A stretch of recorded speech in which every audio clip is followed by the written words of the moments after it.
என்ன கிருஷ்ணா எங்க இப்படி போயிட்டு வரப்பல? ஒண்ணு இல்லடா, பக்கத்தூருக்கு போயிருந்தேன். என்ன விஷயம்? அது எங்க அம்மாவுக்கு உடம்பு சரியில்லைன்னு பக்கத்தூர் வைத்தியர்கிட்ட மருந்து வாங்க போயிருந்தேன். அந்த மருந்தை சாப்பிட்ட உடனே பாரு எங்க அம்மா மூஞ்சி பளபளன்னு ஆயிடும். இல்ல கையில கோழியோட பார்த்தனா அதான் ஒரு வேளை விருந்தோன்னு அறிவு கிட்டவன உதச்சுனா பாரு. சரி பெண்டை எங்கடா? அவனை நான் நேத்துல இருந்து பார்க்கவே இல்ல. சரி சரி போகட்டும், அவன் அப்படிதான் சமயத்துல கண்ணிலே பட மாட்டான். அவன் எங்க போறான் எங்க வரான்னு அவனுக்கே தெரியாது.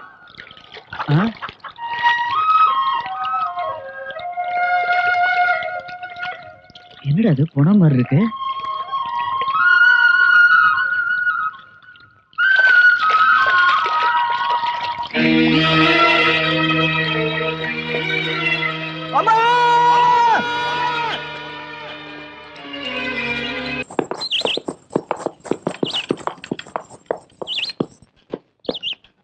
அந்த ஸ்ரீராமச்சந்திரமூர்த்தியே சீதா பிராட்டிக்கு தங்கப்பதக்கம் போட்டாரா? இன்னும் சொல்றேன் கேளுங்க. ஸ்ரீ மத்ரமா ரமண கோவிந்தோ ஹரி, ஸ்ரீ பாண்டுரங்க வரத கோவிந்தோ ஹரி, ஜெய் ஸ்ரீ பாரத ஆச்சாரிக்கு ஜெய். இந்த விரதத்தை இதுக்கு முன்ஜென்மத்துல ஊர்மிளா மண்டோதரி போல பதிவிரதைய கடைபிடிச்சாங்க.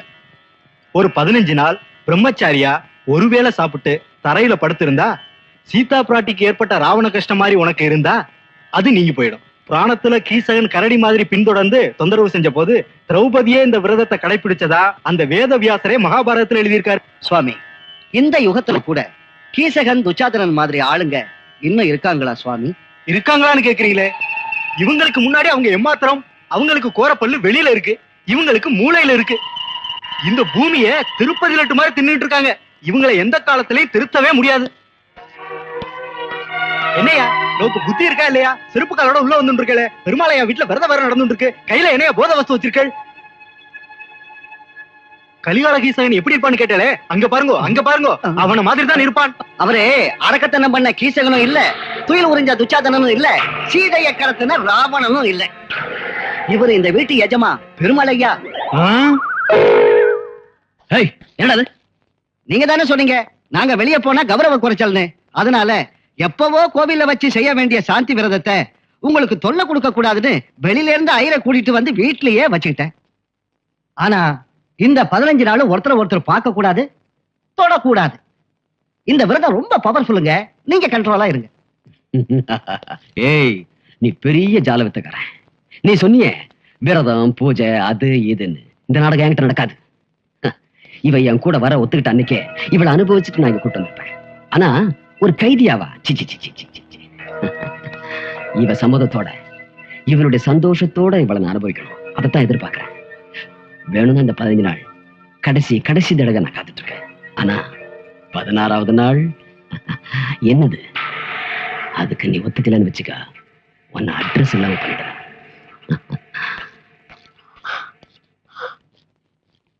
டேய் கிருஷ்ணா, ஏன்டா இப்படியே உட்கார்ந்து இருக்க? கொஞ்ச நாளா படகும் ஓட்டுறது இல்ல, கொஞ்சம் கஞ்சியாவது குடுறா, புண்ணியமா போவோம்.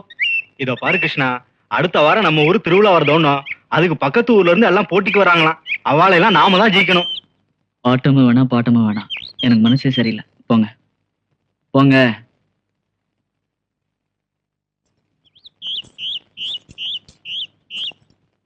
பாருங்கம்மா, நம்ம கிருஷ்ணாவை சாப்பிட்டு 3 நாள் ஆகுது. கிருஷ்ணா, கிருஷ்ணா, நேத்து பறக்கராஜா எங்க வீட்டுக்கு வந்தாரு தெரியுமா? கிருஷ்ணா ஏன் இப்படி ஆயிட்டா? எங்க அப்பா செத்து போலியா? எங்க அம்மா செத்து போலியா? என் கஷ்டம் தெரியாதா அவனுக்கு? நான் எப்படி இருக்கேன்? என் கஷ்டத்தை விடவா அவன் கஷ்டம் பெருசு? எப்பவும் சந்தோஷமா சுத்திட்டு இருக்கிறவன் இப்படி இடிஞ்சு போயிட்டானேன்னு வருத்தப்பட்டாரு.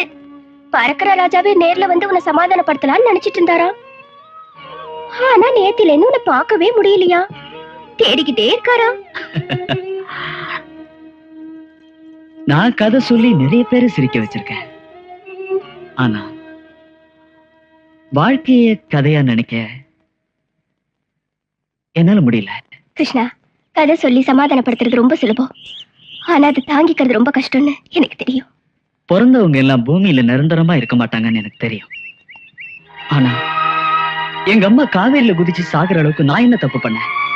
அவங்களுக்கு என்ன கஷ்டம் கொடுத்தேன்? அவங்களுக்கு என்ன துரோகம் பண்ணேன்? அதான் எனக்கு தெரியல. அதை நினைச்சுதான் நான் வேதனைப்பட்டு இருக்கேன். கிருஷ்ணா, ஒண்ணு மட்டும் நிச்சயமா சொல்றேன். உன்ன மாதிரி பிள்ளைய பத்த எந்த தாயும் தற்கொலை செஞ்சுக்கவே மாட்டாங்க. நான் உனக்கு சமாதானம் சொல்ல முடியாம போலாம், ஆனா என்ன மாதிரி இருக்கிறவங்களுக்கு ஆறுதல் சொல்ல நீ நிச்சயம் வேணும்.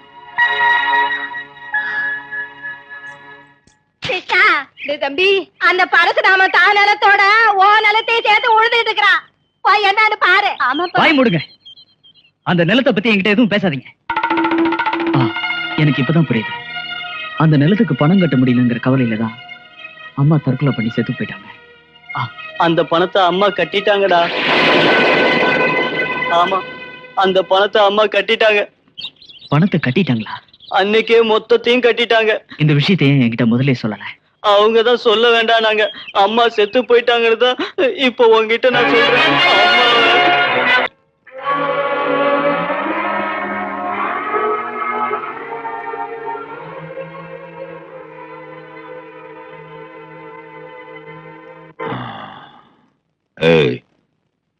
அம்மாவாசை கிட்ட போய் நாளைக்கு விடியத்துக்குள்ள என் காலுக்கு செருப்பு தைச்சாவணும்னு சொல்லு.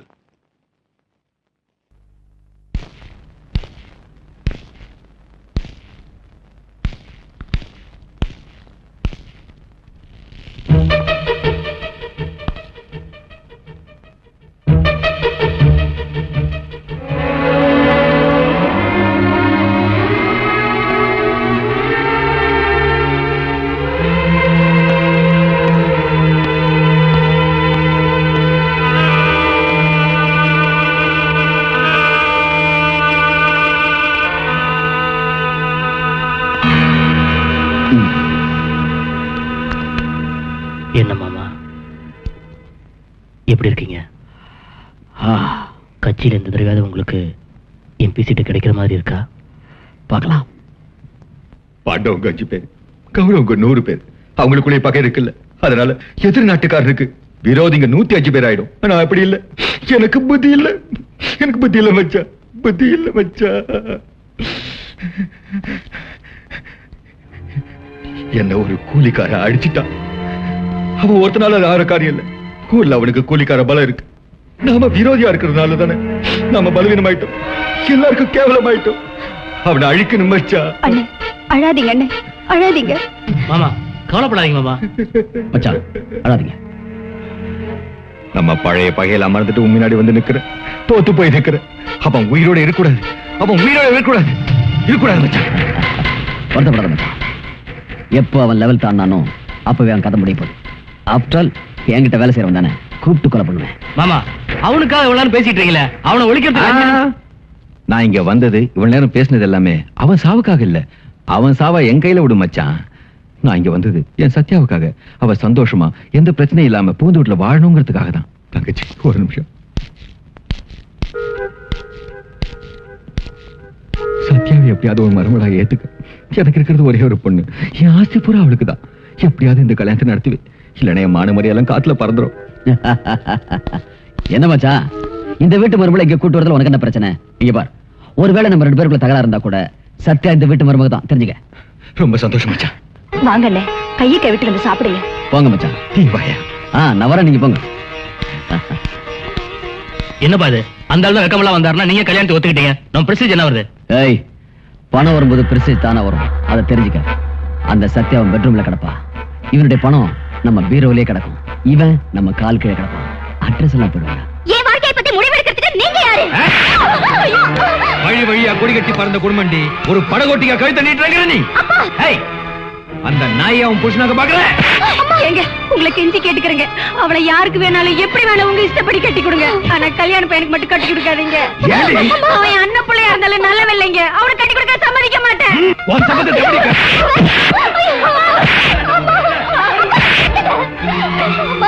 நீங்க சும்மா இருங்க, எனக்கு எது வேணாலும் நடக்கட்டும், எல்லாம் என் தலைவிதி. நடக்கிற அநியாயத்தை பாத்துக்கிட்டு என்னால சும்மா இருக்க முடியலம்மா. நான் சொல்றது யாரும் கேட்க மாட்டாங்க. செத்து போயிடுறேன். அம்மா, குடும்பம் எல்லாம் பார்த்தோம்னா செத்து போயிடுறேன். என்ன விடுமா, என்ன விடு.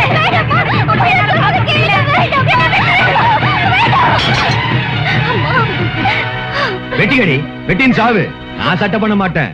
என் முப்பாட்டனோட பேத்தி ஹாஸ்டல் சர்வெண்ட காதலிச்சான்ற ஒரே காரணத்துக்காக தன் குடும்பத்தை சேர்ந்த 32 பேரையும் ஒரு நாயையும் சேர்த்து விஷம் வச்சு சாகடிச்சான். அவனு செத்து போனான். என் பேச்ச கேட்கலனா நாளைக்கு விடியறதுக்குள்ள அதே மாதிரி பொண்ணுங்களா கிடக்கும். என் படத்தையும் சேர்த்துதான். என் கோவத்தை கலராதீங்க.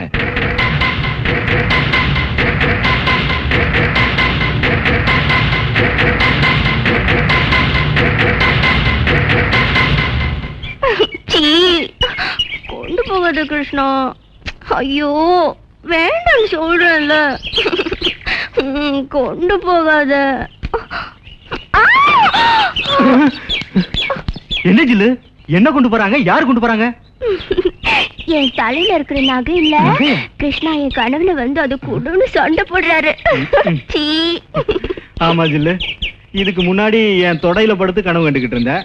அப்புறம் அந்த வைக்கப்போர்ல படுத்து கனவு கண்டுகிட்டு இருந்தேன். அப்புறம் நடந்துகிட்டே கனவு கண்ட. இப்ப இப்படி படுத்துக்கிட்டு கனவு காங்குற. இப்படி கனவு கண்டுகிட்டு இருந்தா ஒரு நாளைக்கு நகையோட சேர்த்து ஒன்னையும் தூக்கிட்டு போயிருவாங்க. என் நகையெல்லாம் எடுத்துட்டு போற தைரியம் கிருஷ்ணாவை தவிர யாருக்கு வரும்? அது சரி, ஆசை ஆசையா ஆஸ்தி பாஸ்தியெல்லாம் வித்து நான் உனக்கு நகை செஞ்சு போட்டா கொண்டு போறது அவனா? இந்த கனவு காணத்தான் அங்கிருந்து நீங்க வந்தியா? சரி, குளம் வத்திர போது அதுக்காக நான் தண்ணி ஊத்துறேன். கிருஷ்ணா கிட்ட கான்ட்ராக்ட் கொடுத்துட்டா அவர் என் குளத்தை நல்லா பாத்துக்குவாரு. அதுக்குள்ள குளத்துல புல்லு முளைச்சு போகும். அங்க புல்லு முளைச்சாலும் சரி, கிருஷ்ணா வந்துதான் என் குளத்துல தண்ணிய ஊத்தணும். அப்ப நான் எந்த குளத்துக்கு தண்ணி ஊத்துறது? தண்ணிய பொறுத்துதான் குளம், குளத்தை பொறுத்துதான் மீன். மாமா நீ போ, இங்க இருந்தா நல்லா இருக்காது. நான் என் கிருஷ்ணாவை கனவுல வரவழைச்சு உடைக்க சொல்றேன்.